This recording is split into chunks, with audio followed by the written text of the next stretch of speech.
You are looking at Julian's pronunciation guide, where we look at how to pronounce better some of the most mispronounced words in the world, like this other curious word. But how do you say what you're looking for today? Let's learn once and for all how to pronounce the name of this country and how it's usually pronounced in English. There are two different pronunciations in English and then a pronunciation in Arabic. So let's start with Arabic. The pronunciation is Qatar. Qatar. That's your pronunciation in Arabic. In English, it's more generally pronounced as Qatar, with a stress on the second syllable, but some say it as Qatar as well.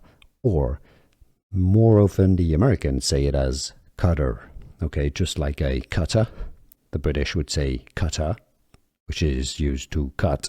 Okay, it's a tool, cutter or cutter. Many Americans say it as the name of the country, Qatar, as well. So, Qatar, Qatar,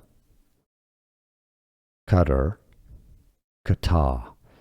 Generally, if you want to be clear, just say Qatar in English. Most people will understand what you're talking about. If you're saying Qatar, well, it kind of sounds like a cutter. Did you get this? Let me know in the comments. Here are more videos on how to pronounce more confusing words and names too many mispronounced. Like this video if you found it useful. I appreciate your support. I'll see you soon and thanks for watching.